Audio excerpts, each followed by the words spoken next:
وعلى رسوله الكريم أما بعد فأعوذ بالله من الشيطان الرجيم بسم الله الرحمن الرحيم فأنكحوا ما طاب لكم من النساء مثنى وثلاث ورباع فإن خفتم ألا تعدلوا فواحدة وقال الله تبارك وتعالى وأنكحوا الأيام منكم والصالحين من عبادكم وإمائكم إن يكونوا فقراء يغنيهم الله من فضله صدق الله العظيم إن الله وملائكته يصلون على النبي يا أيها الذين آمنوا صلوا عليه وسلموا تسليما اللهم صل وسلم على سيدنا محمد نور الأنوار وسر الأسرار وسيد الأبرار وعطرته بعدد كل معلوم لك السلام عليك يا نبي الله السلام عليك يا رسول الله السلام عليك يا حبيب الله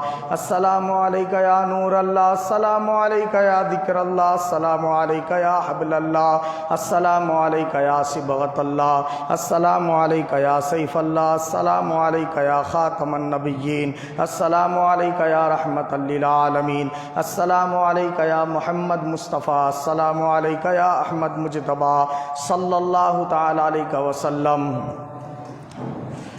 تھی ظلمت آپ سے پہلے اندھیرا تھا ہر ایک گھر میں، تم آئے ہو گئی دنیا منور یا رسول اللہ۔ محبت آپ کی غالب نہ ہو جب تک ہر ایک شے پر، مکمل ہو نہیں سکتا یہ ایمان یا رسول اللہ۔ اور سب کو اپنا کرنے والے رب کو اپنا کر کے دیکھ، سب تماشے کر کے دیکھا یہ بھی تماشا کر کے دیکھ۔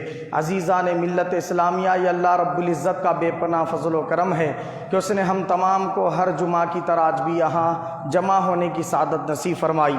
جیسا کہ آپ تمام حضرات جانتے ہیں کہ ہماری گفتگو پچھلے کئی جمعہ سے والدین کے اولاد پر حقوق سے متعلق ہوئی، پھر اس کے بعد اولاد کے والدین پر کیا حقوق ہیں اس سے متعلق ہوئی۔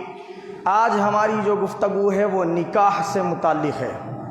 نکاح جس کو عرف عام میں عقد بھی کہا جاتا ہے، شادی بھی کہا جاتا ہے، تو اس سے متعلق ہماری آج کی گفتگو ہے کہ مذہب اسلام میں نکاح کی اہمیت کیا ہے اور نکاح کس کو کہا گیا ہے، اس کے لیے کیا شرائط ہے، اس سے متعلق ہماری گفتگو ہوگی۔ اور کیا غلط رسومات ہے جو ہمارے معاشرے میں چل رہے ہیں اور اس کو ہمیں کیا کرنا ہے، دور کرنا ہے، اس سے نجات حاصل کرنا ہے، یہ ہمارے اوپر لازم اور ضروری ہے، اس سے متعلق ہماری گفتگو ہے۔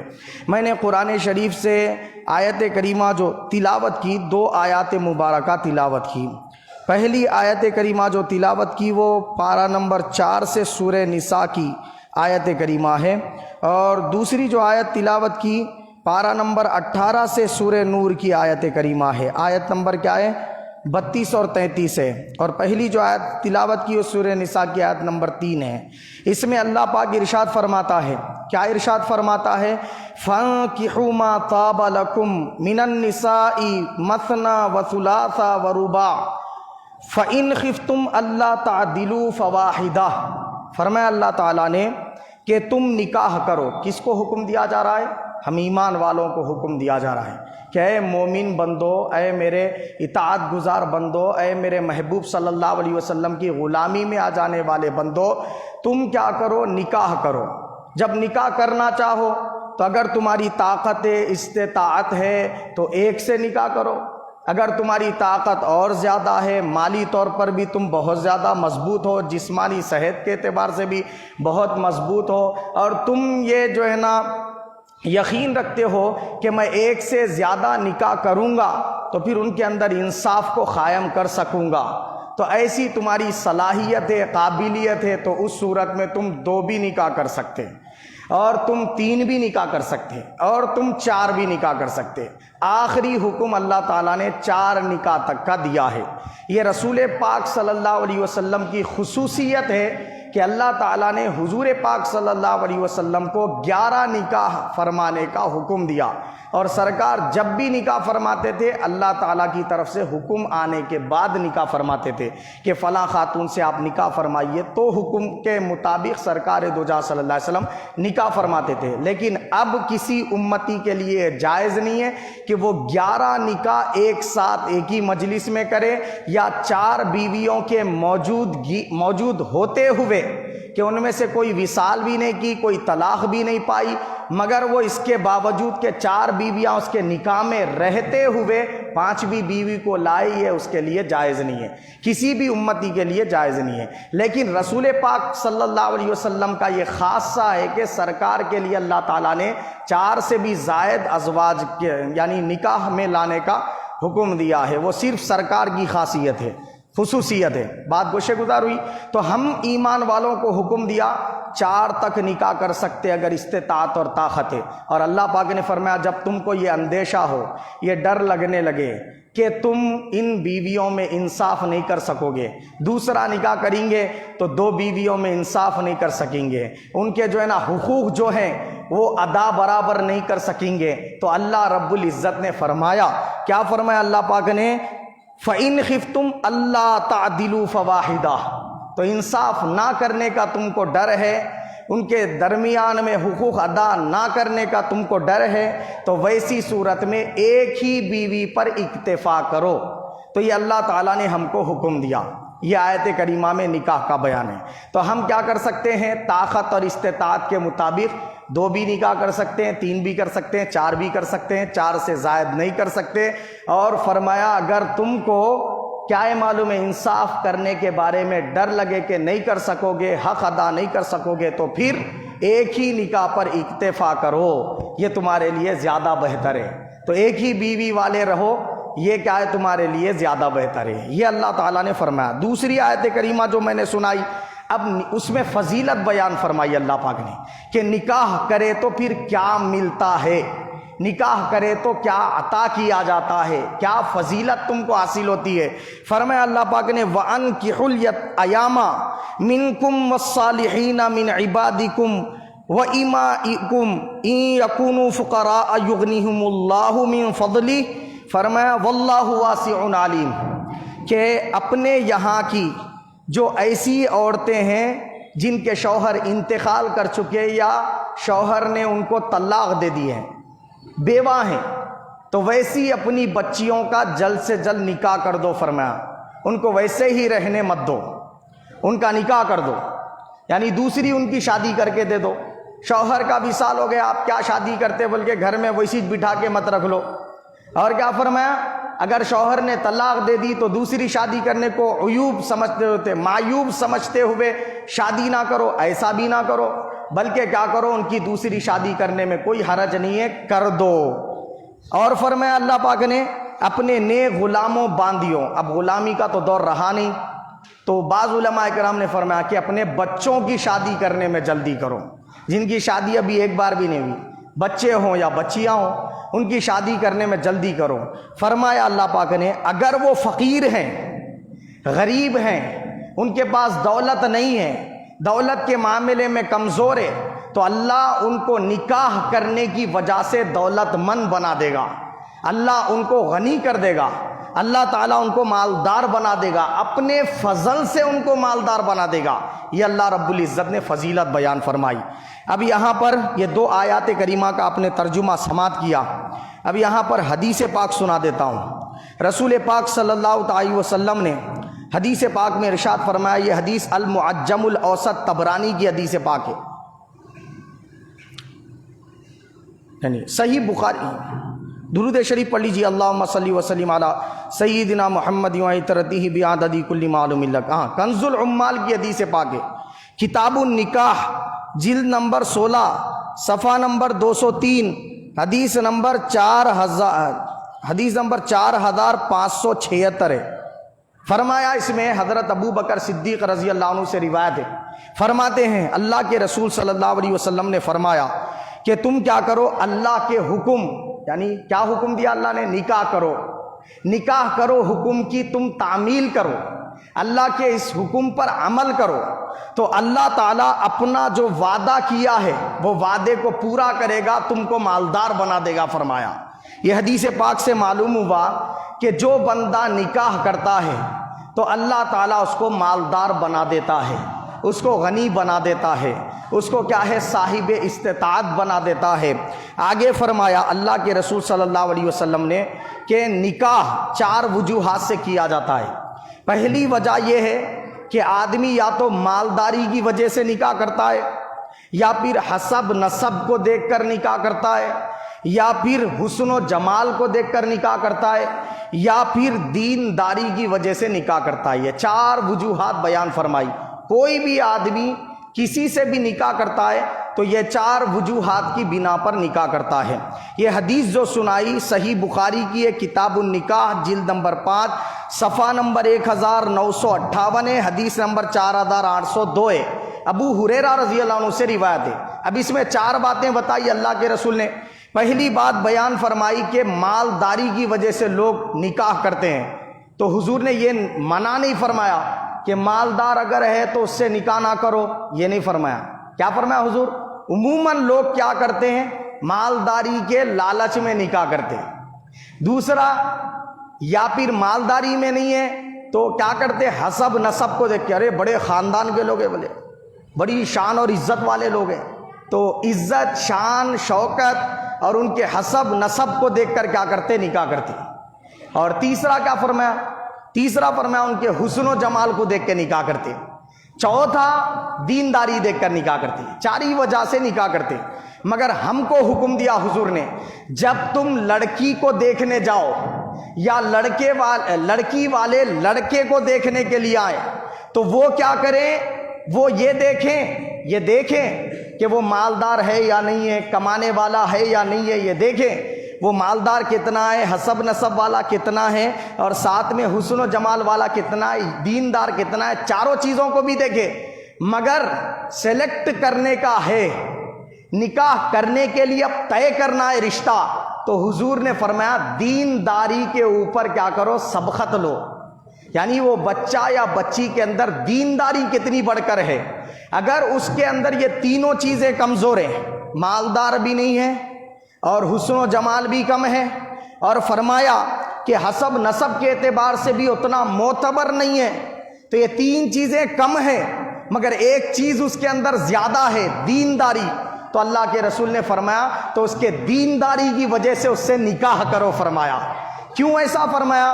اگر تم صرف مالداری کی وجہ سے نکاح کریں گے تو پھر دونوں کے اندر پیار، محبت، خلوص نہیں رہ پائے گا، زندگی میں جھگڑے ہی جھگڑے رہیں گے، فسادات ہی فسادات رہیں گے۔ صرف حسن و جمال کو دیکھ کر اگر نکاح کریں گے، اخلاق، کردار اور سیرت دیکھ کر نکاح نہیں کریں گے تو پھر کیا حسن و جمال کو گھول گھول کے پیتے رہیں گے زندگی بھر؟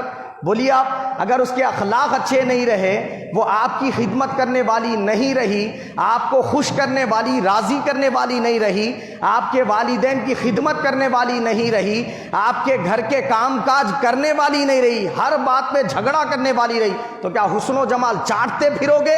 اللہ کے حبیب صلی اللہ علیہ وسلم نے فرمایا کہ اس لیے تم دینداری کی وجہ سے نکاح کرو، کیونکہ حسن و جمال والیاں ہر وقت اچھے اخلاق والی نہیں ہوتی، مالدار والیاں ہر وقت اچھے اخلاق اور کردار والی نہیں ہوتی۔ ہاں یہ ضرور ہے جو دیندار ہوتی ہے، حسن و جمال میں کم بھی ہو، مالداری میں کم بھی ہو، تو وہ تمہارے عقد کو نبھانے والی ہوتی ہے، تمہارے بچوں کی اچھی تربیت کرنے والی ہوتی ہے، تمہارے والدین کی خدمت کرنے والی ہوتی ہے، تم کو ہر وقت مسکرا کر خوش کرنے والی ہوتی ہے، تمہارے ہاتھ پیر دبانے والی ہوتی ہے، تم کو پکا کر کھلانے والی ہوتی ہے، تمہارے گھر کے کام کاج کرنے والی ہوتی ہے، تو اس کے دینداری کو دیکھ کر نکاح کرو، حسن و جمال، مالداری اور حسب نسب کو دیکھ کر نکاح نہ کرو، یہ فرمایا اللہ کے رسول صلی اللہ علیہ وسلم نے۔ تو معلوم ہوا اس حدیث پاک کی روح سے ہم نوجوانوں کو یہاں پر عبرت حاصل کرنی چاہیے، سبق لینا چاہیے اس حدیث پاک سے کہ ہم جب نکاح کریں تو سب سے پہلے دینداری کو ترجیح دیں کہ خاتون کے اندر کتنی دینداری ہے، ہماری ماؤں کو سمجھائیں، ہماری بہنوں کو سمجھائیں، وہ جب رشتہ دیکھنے کے لیے جاتی ہیں تو بچیوں کو تنگ کر رہی ہیں، بعض تو اتنا تنگ کر رہی ہیں، ان سے کہہ رہی ہیں شوگر کا ٹیسٹ کروا دے، شوگر ہے یا نہیں یہ دیکھیں گے، بی پی ہے یا نہیں یہ دیکھیں گے، بولے حد یہاں تک پہنچ گئی ہے۔ بہت ساری خواتین کیا کرتی ہیں، کھڑے ہو جا بولے بچی کو کھڑے کر کے کیا کر رہے ہیں، 10 عورتیں بیٹھی ہوئی ہیں ان کے سامنے اس کے بال کھول کر ناپے جا رہے ہیں، کتنے بالش کے بال ہیں، کمر تک بال ہے یا نہیں ہے، پشت تک بال ہے یا نہیں ہے، کیا ہے کمر سے نیچے تک لٹک رہے ہیں یا نہیں ہے، بال ناپے اور تولے جا رہے ہیں۔ عزیزان ملت اسلامیہ، یہ اگر رسم و رواج کو، یہ ذہنیت کو اگر ہم ختم نہ کریں گے تو یہ سلسلہ اور بہت آگے جائے گا۔ یہ صرف شیطانیت ہے، یہ رسول پاک صلی اللہ علیہ وسلم کے دیے ہوئے اخلاق نہیں ہے۔ ہاں میرے آقا صلی اللہ علیہ وسلم نے ہر مرد کو یہ اجازت دی ہے، ہر عورت کو یہ اجازت دی ہے، جب نکاح ہونے لگے تو جس سے نکاح ہو رہا ہے وہ لڑکے کو لڑکی دیکھ سکتی ہے بالمشافہ، فیس ٹو فیس، اور لڑکا لڑکی کو بالمشافہ دیکھ سکتا ہے۔ میں اکیلے دیکھنے کی بات نہیں کر رہا ہوں، بند کمرے میں اکیلا چھوڑ دے رہے، یہ نہیں ہے، سب کے سامنے دکھانے کی بات کر رہا ہوں۔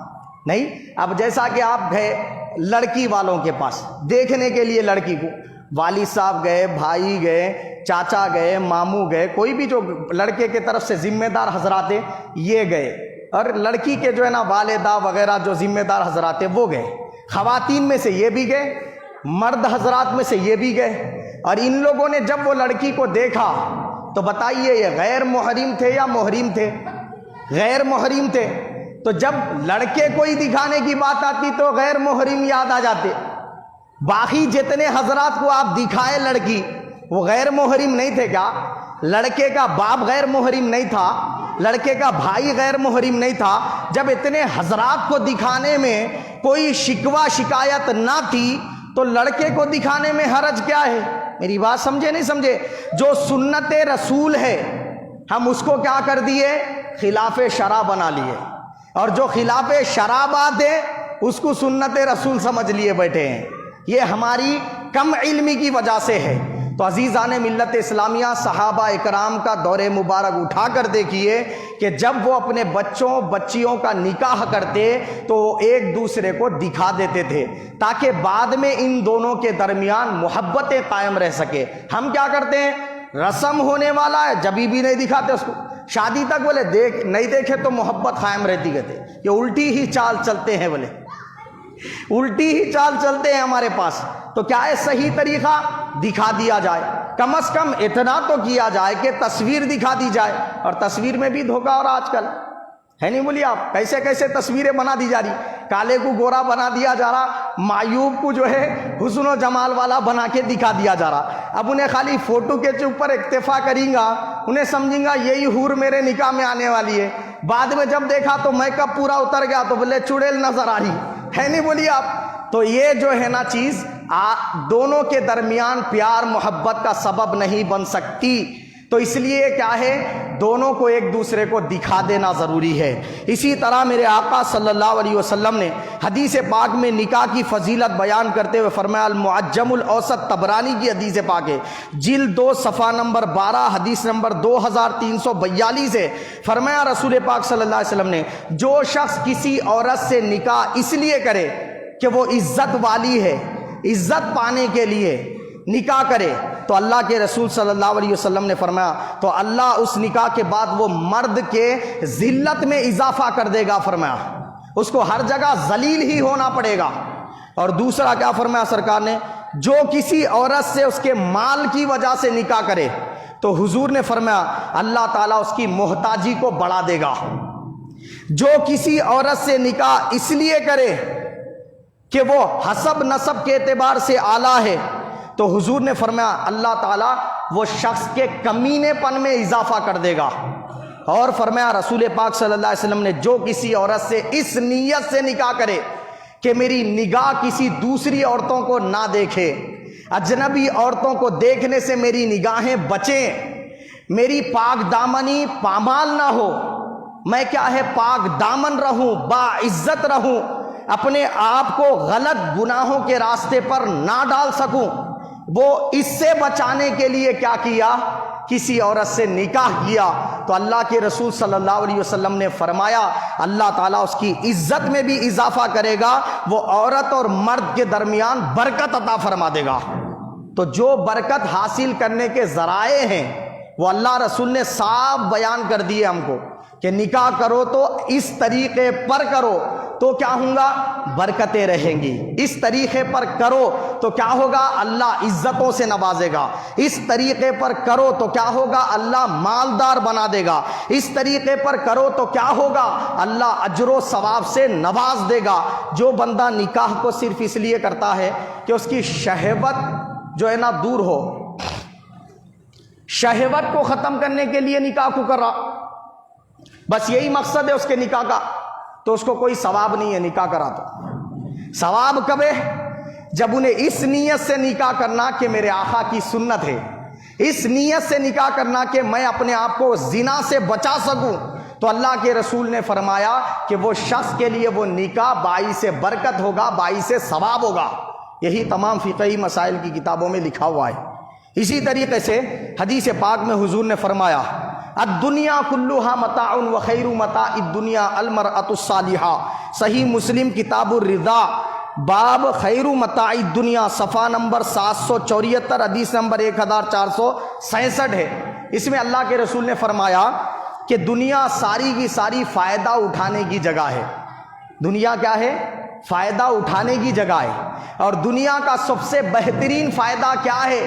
نیک صالح عورت ہے۔ اگر کسی کے مقدر میں نیک صالح بیوی آ گئی تو اس کو دنیا کے سارے بھلائیوں سے، سارے فوائد سے زیادہ فائدہ مل گیا فرمایا۔ یہ ہے حدیث پاک۔ تو معلوم ہوا نیک صالح بیوی کا مل جانا زیادہ فائدہ مند ہے۔ اور فرمایا اسی طرح اللہ کے رسول صلی اللہ علیہ وسلم نے اللہ 3 شخصوں کی مدد فرماتا ہے۔ 3 لوگوں کی اللہ تعالیٰ کیا کرتا ہے؟ مدد کرتا ہے۔ ان میں سے تیسرا شخص وہ ہے جو کیا کرے؟ اپنے آپ کو زنا سے بچانے کے لیے نکاح کرے۔ کیا کرے؟ زنا سے بچانے کے لیے کیا کرے؟ برے راستوں سے بچانے کے لیے، گناہ سے بچنے کے لیے کیا کرے؟ نکاح کرے۔ تو اللہ کے رسول صلی اللہ علیہ وسلم نے فرمایا اللہ وہ شخص کی مدد فرمائے گا۔ یہ ترمذی کی حدیث پاک ہے، ابواب فضائل الجہاد جلد نمبر 3 صفحہ نمبر 247 حدیث نمبر 1661 ہے۔ اسی طرح اور ایک حدیث پاک میں حضور نے فضیلت بیان فرمائی نکاح کرنے کی۔ فرمایا اذا تزوج العبد فقد استکمل نصف الدین فلیتق اللہ فی النصف الباقی۔ کیا فرمایا اللہ کے رسول نے؟ جس نے نکاح کیا، جس بندے نے نکاح کیا، شادی کی، تو حضور نے فرمایا اس نے اپنا آدھا دین مکمل کر لیا، آدھا دین حاصل کر لیا، انہیں خالی نکاح کرا دو۔ اور فرمایا حضور نے باقی آدھے دین کو مکمل کر لے اللہ سے ڈرتے ہوئے، خوف خدا رکھتے ہوئے، تقوی اختیار کرتے ہوئے آدھے دین کو مکمل کر لے۔ تو معلوم ہوا نکاح کرنے والے کو آدھا دین مل جاتا ہے۔ اسی طرح اللہ کے حبیب صلی اللہ علیہ وسلم نے ارشاد فرمایا، درود شریف پڑھ لیجئے، اللہم صلی وسلم علی سیدنا محمد نور الانوار وسر الاسرار وسید الابرار وعطرتہ بعدد کل معلوم لک۔ فرمایا سرکار نے تم اپنی اولاد کا جلد نکاح کرو، اس سے پہلے کہ وہ بہک جائیں، اس سے پہلے کہ وہ غلط راستہ اختیار کر لیں، اس سے پہلے کہ وہ گناہ گاری کے راستے پر چل پڑے، تم ان کا نکاح کر دو فرمایا۔ اسی طرح اور ایک حدیث پاک ہے جس کا مفہوم ہے اللہ کے رسول نے فرمایا نکاح کو آسان کرو، فرمایا زنا کو مشکل کر دو۔ آج ہم نے کیا کر دیا ہے؟ نکاح کو مشکل بنا دیا ہے اور زنا کرنا آسان کر دیا ہے۔ یہ ہمارے معاشرے کی حالت ہو گئی ہے۔ پھر ہم دعویٰ کرتے ہیں ہم اللہ رسول کے بڑے جو ہے نا ماننے والے ہیں، اللہ رسول کے احکام پر چلنے والے ہیں۔ بتائیے کیا یہ دعویٰ جھوٹا ہے یا نہیں؟ اللہ کے رسول فرماتے ہیں نکاح آسان کرو، اتنا آسان کرو، اتنا آسان کرو کہ زنا کرنا مشکل ہو جائے، اور زنا کرنا کیا کر دو؟ مشکل کر دو، نکاح کرنا آسان کر دو۔ اور ہم نے کیا کیا ہے؟ نکاح کرنا اتنا مشکل بنا دیا ہے کہ نکاح کرنے سے پہلے رسم بول کے ایک جو ہے دعوت مقرر کر دی، اس کو لازم کر دیا ہے، بولے رسم کرنا ہی کرنا ہے۔ یہاں تھوڑی بات ذہن نشین کر لیں، رسول پاک صلی اللہ علیہ وسلم کے زمانے مبارکہ میں، سرکار دو جہاں صلی اللہ علیہ وسلم کے دور مبارکہ میں، صحابہ اکرام کے دور مبارکہ میں یہ رسم ہوتا تھا، مگر اس کے اندر آج ہم نے جو غلط رسومات، غلط چیزوں کو ایڈ کر لیا ہے، یہ رسم نہیں ہوتا تھا. جب رسم کیا تھا؟ رسم یہ تھا کہ کوئی لڑکے والے کسی لڑکی کے گھر والوں کے پاس پیغام بھجواتے تھے کہ آپ کی لڑکی سے ہم کو نکاح کرنا ہے، ہمارے بچے کو نکاح کرنا ہے. تو یہ پیغام بھیجنے کا نام رسم تھا. پھر وہ بیٹھ کر گفتگو کر لیتے تھے کہ فلاں تاریخ کو عقد رکھیں گے، فلاں تاریخ کو ولیمہ رکھیں گے. بس یہی چیز طے کرنے کا نام کیا تھا؟ رسم تھا. جس کو درود شریف پڑھ لیجیے، اللہم صلی وسلم علی سیدنا محمد نور الانوار وسر الاسرار وسید الابرار وعطرتہ بعدد کل معلوم لک. رسول پاک صلی اللہ علیہ وسلم نے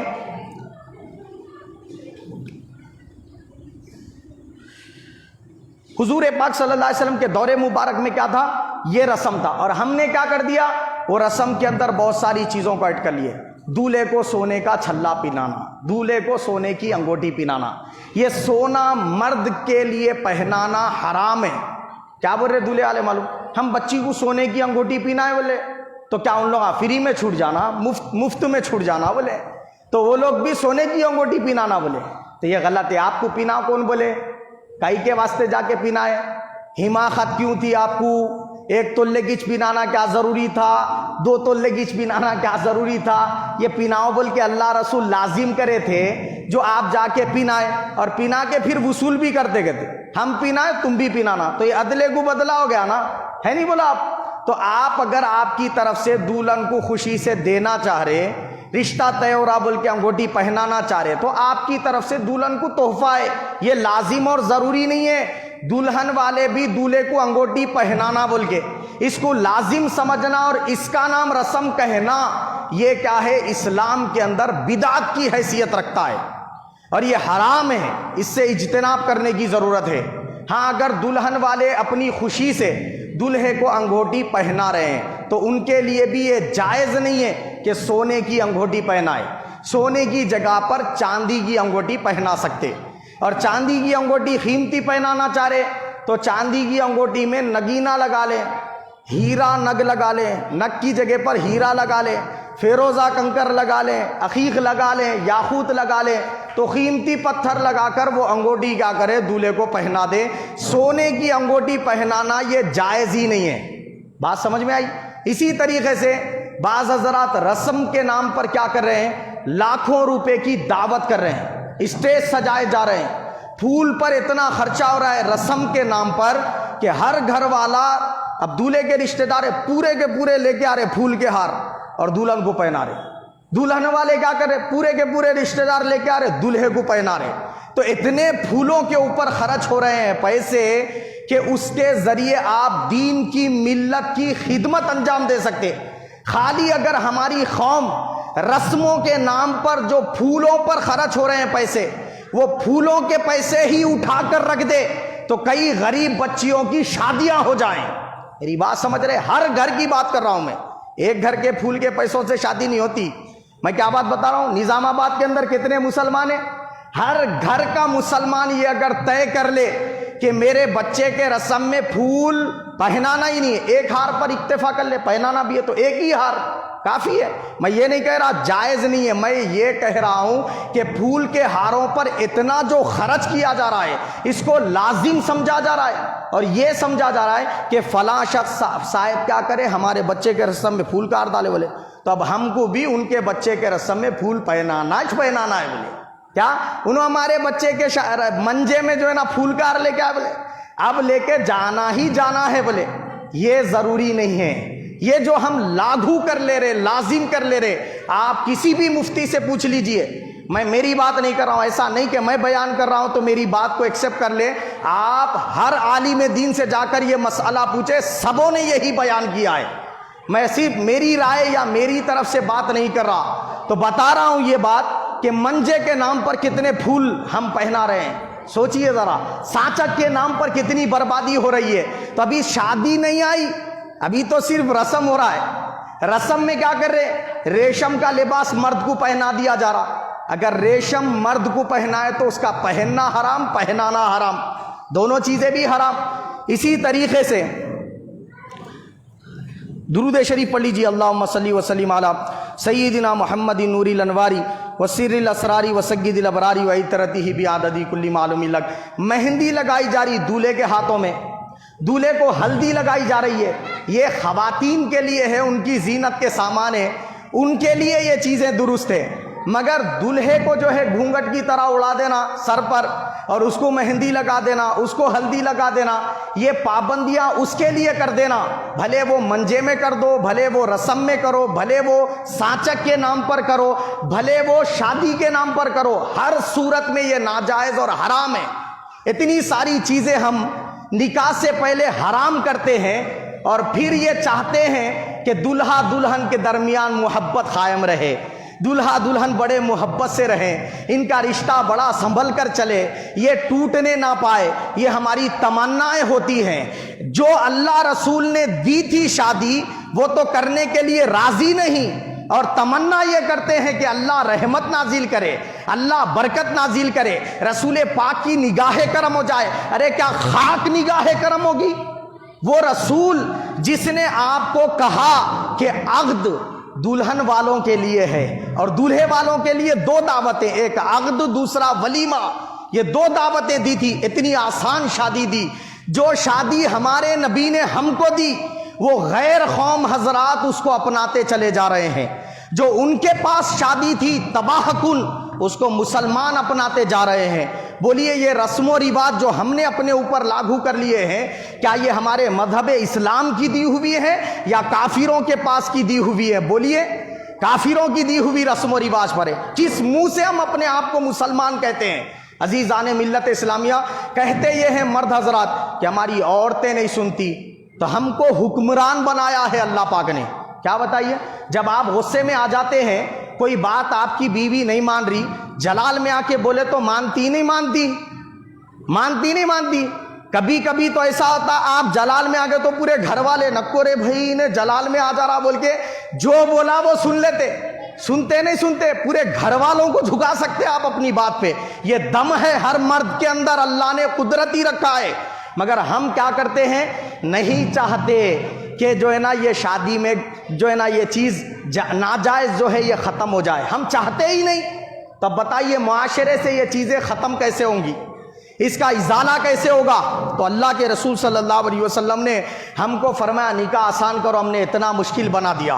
پہلے بچے پر جو ہے نا بار ڈالتے چلے جا رہے، رسم کرنا ہے بولے رسم کے لیے اتنا خرچہ ہوتا، بولے 80,000 1 لاکھ کا خرچہ ہوتا، بولے دعوت کرنا چاہیے بولے 50,000 کی تو دعوت ہوتی، بولے کتنے بھی کم لوگوں کو بلائے تو اتنا ہونا ہی ہونا ہے، بولے پھول کے ہارا ہونا پڑتا، پھر جو ہے شادی سے پہلے آہر بنانا پڑتا، بولے پھپھو کو آہر بنانا، وہ خالہ کو آہر بنانا، وہ ماموں کو آہر بنانا، وہ چاچا کو آہر بنانا، اب خاندان کی پوری لسٹ نکلتے جاتی۔ اب ہر کوئی مفت میں کپڑے مل رہے، ہاں میرا بھی نمبر لکھو بولتے شان سے، ہے نہیں بولا؟ کوئی یہ نہیں دیکھتا کہ وہ بچہ کتنی محنت مشقت کر کے کما رہا ہے، کوئی یہ نہیں دیکھتا کہ وہ گھر بار چھوڑ کر سعودی عرب جا کر یا دوسرے کنٹری کو جا کر سب سے جدا ہو کر کتنی محنتیں مشقتیں کر کے کمایا ہے، کوئی یہ احساس نہیں کرتا۔ گھر والا بس آ رہا ہے آنے دو، کسی کو یہ احساس نہیں ہوتا یہ کما کے کہاں سے لایا۔ 4 لاکھ لا لیا بٹے، بولے میرا بیٹا 4 لاکھ لے کے آ، بولے 10 لاکھ لے کے آ، بولے کہاں سے لے کے آیا، وہ کتنوں سے قرض لے کے آیا، قرض سود پہ لے کے آیا یا کس پر لے کے آیا، کوئی خبر نہیں ہے، کوئی احساس گھر والوں کو نہیں ہے۔ پہلے ہمارے اسلاف کی زندگیاں کیسی تھی؟ بیٹا کما کے لا رہا تو اتنے پیسے تیری تنخواہ ہے بیٹے، یہ بڑھ کے پیسے کہاں سے لایا پوچھتے تھے اس کو، اگر کچھ پیسے بڑھ کے لے کے آیا تو یہ پوچھتے تھے، سمجھے بات آپ؟ حضرت ابو بکر صدیق رضی اللہ تعالیٰ عنہ کے اہلیہ ایک مرتبہ حضرت ابو بکر صدیق سے عرض کیے کہ حضرت والا فلاں میٹھا کھانے کی خواہش ہو رہی، بولے تو ابو بکر صدیق رضی اللہ تعالیٰ عنہ بولے میری تنخواہ بس اتنی ہے کہ جس سے میں گھر چلا سکوں، میٹھا اضافے کے طور پر کھلا نہیں سکتا بول کے بولے۔ تو اہلیہ بولے میرے پاس پیسے جمع ہیں، بولے میں پیسے دے دیتی، خالی سامان لا کے دیو، بولے۔ تو ابو بکر صدیق رضی اللہ تعالیٰ عنہ ان سے پوچھے آپ کنے پیسے کہاں سے آئے؟ تو حضرت ابو بکر صدیق رضی اللہ عنہ کے اہلیہ محترمہ عرض کیے کہ حضرت آپ جو مہینہ بھر خرچ چلانے کے لیے مجھے پیسے دیتے نہیں، اس میں سے بچا بچا کے جمع کری، بولے۔ تو ابو بکر صدیق رضی اللہ عنہ فرمائے کہ عوام کا پیسہ ہے جو مجھے تنخواہ کے طور پر دیا جا رہا، اس کا مطلب یہ ہے اتنی تنخواہ مجھے اضافہ مل رہی، بولے اب اگلے مہینے سے کٹ کرا دیتا ہوں، بولے یہ ہمارے اسلاف کا طریقہ تھا۔ اور ہمارا طریقہ کیا ہے؟ بچہ پیسے لا رہا تو اس کو پوچھ رہے ہی نہیں کہاں سے لایا بیٹا، تیری تنخواہ تو اتنی نہیں ہے، 10,000 تنخواہ ہے، 20,000 کہاں سے لایا، نہیں پوچھ رہے، 20,000 لاتے کیا خوش کلیاں کھل جا رہے۔ اب کیا بول رہے معلوم، میرا بچہ 10 لاتا تھا 20 لے کے آیا، بولے کہاں سے لایا، حرام طریقے سے کما کے لایا، کس کو ٹوپی پہنایا، کس کا ڈال لے کے آیا، کس میں ڈنڈی مار کے لے کے آیا، پتہ ہی نہیں ہے کچھ بھی، نہ اس چیز کا احساس ہے۔ بس ہر خاتون یہی کہہ رہی ہے لاؤ بس یہ کرنا ہی چھے، بولے لاؤ بس پیسے یہ رسم کرنا ہی ہے، لاؤ پیسے بس سانچک کرنا ہی ہے، لاؤ پیسے مہندی کرنا ہی ہے، لاؤ پیسے منجا کرنا ہی ہے۔ تو بتائیے کیا منجے کا نام عقد ہے؟ کیا رسم کا نام عقد ہے؟ کیا آپ جو ہے نا سانچک کر رہے اس کا نام عقد ہے؟ اگر ہم اس کو عقد سمجھتے ہیں، نکاح سمجھتے ہیں، یہ ہماری کیا ہے معلوم ہے، غلط فہمی ہے۔ رسول پاک صلی اللہ علیہ وسلم نے فرمایا نکاح کب منعقد ہوتا؟ جب دلہا کہے میں اتنے مہر کے ساتھ دلہن کو اپنی بیوی تسلیم کر لیا، اور دلہن کہے میں اتنے مہر کے ساتھ یہ فلاں شخص کو میرا دلہا تسلیم کر لیا، اور وہاں 2 گواہ موجود بھی ہوں، تو یہ ایجاب و قبول کی وجہ سے نکاح منعقد ہوتا۔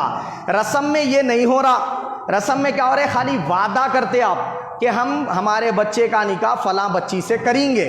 یہ جو نکاح کے لیے آپ کیا کریں، فیوچر میں کریں گے، ابھی نکاح نہیں ہوا۔ بعض حضرات تو یہاں پہ کیا کر رہے، رسم ہوتے ہی لڑکی کو فون دے دے رہے، لڑکے کو فون دے رہے، دونوں کو ایک دوسرے کا نمبر، اب بات کرو۔ سمجھ رہے بات آپ؟ یہ بات کرنا ایک دوسرے سے جائز نہیں، کیونکہ شیطان اپنی انگلی یہاں سے ہی کرتا، انہیں بات کرنے سے ابتدا کراتا انہیں، پھر اس کے بعد کیا کرتا، دونوں کے دلوں کو دھڑکاتا، اب آپس میں ملاقات کریں گے، بولتا جا کے ملاقات کریں گے، بولے رسم ہی ہوگا نا، بولے شادی ہونے والی ہے نا، تو بولے گاڑی پہ بٹھا کے لے کے نکل گئے، گارڈن چلے گئے، چمن چلے گئے۔ اس قسم کے جو ہے نا چیزیں رسم کے بعد کی جا رہی ہیں، اور اس کے ذمہ دار کون ہے، والدین ہیں۔ ارے کچھ بھی نہیں ہوتا، بچے ہیں، بولے مل لیتے، بولے دولت مندی کی وجہ سے یہ چیزوں کو کیا جا رہا ہے، اور نتیجہ اس کا اتنا خطرناک ہو رہا کہ رسم نکاح نہیں ہے، اس کو وہ دونوں نکاح سمجھ لے رہے، ایک دوسرے سے بات کر رہے، شادی تو ہونے والی ہے، شادی کے بعد جو ہونے کی چیزیں ہیں شادی سے پہلے کر لے رہے۔ کئی بار ایسا ہو رہا ہے ہمارے معاشرے میں کہ لڑکیاں حاملہ ہو جا رہی شادی سے پہلے، ذمہ دار کون ہے اس کا؟ والدین ہیں۔ لڑکی کے والدین بھی ذمہ دار ہے، لڑکے کے والدین بھی ذمہ دار ہے کہ یہ چیزوں پر پابندی عائد کرنا لازم ہے۔ اب کئی مرتبہ ایسا ہوتا رسم ہوتا ٹوٹ جاتا، بولیے نکاح تو ہوا نہیں تھا مگر انہیں تو حاملہ ہو گئی، تو اب اس صورت میں زانیہ ہوئی یا نہیں ہوئی، یہ زنا ہوا یا نہیں ہوا، اس کا ذمہ دار کون؟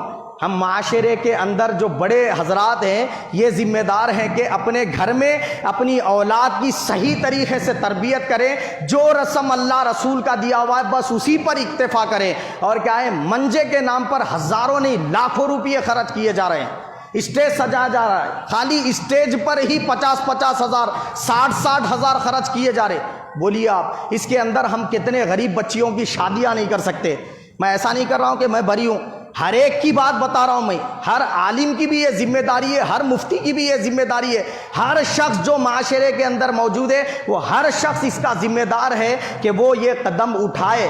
ایک آدمی کے قدم اٹھانے سے کچھ نہیں ہوتا، سب کو مل کر اس بات پر کیا کرنا پڑے گا، اتفاق کرنا پڑے گا اور یہ قدم اٹھانا پڑے گا، تو معاشرے کی یہ ساری خرابیاں مٹ سکتی ہیں۔ عزیزان ملت اسلامیہ، تو رسول پاک صلی اللہ علیہ وسلم نے سانچک نہیں دیا، ہم نے سانچک کو اپنا لیا ہے۔ اس کے نام پر ہماری گھر کی جوان بیٹیاں بے پردگی کر رہی ہیں اور جا کر دولہے کی انگلی پکڑ رہی ہیں۔ بولیے آپ نوجوان لڑکیاں پوری بے پردہ گھر سے برقع پہن لے کے جا رہے ہیں، وہاں جاتے برقع اتار دے رہے، یہ حالت ہے۔ اور کیا کر رہے، دولہے سے بے تکلفانہ گفتگو، ارے انہیں ابھی دولہن کا نہیں ہوا اس کو سالیگا بنا دے رہے ہے، نہیں بولا دولہن ہی ابھی اس کی بیوی نہیں بنی، کیا کر دے رہے اس کو نسبتی بہن جو دولہن کی بہن ہے اس کا ہاتھ اس کے ہاتھ میں دے دے رہے۔ تو شادی سالی سے کرا رہے یا اس کی بہن سے کرا رہے؟ بولیے آپ یہ ہمارے معاشرے کے اندر اتنی خطرناک خرابی ہے کہ یہ حرام ہے.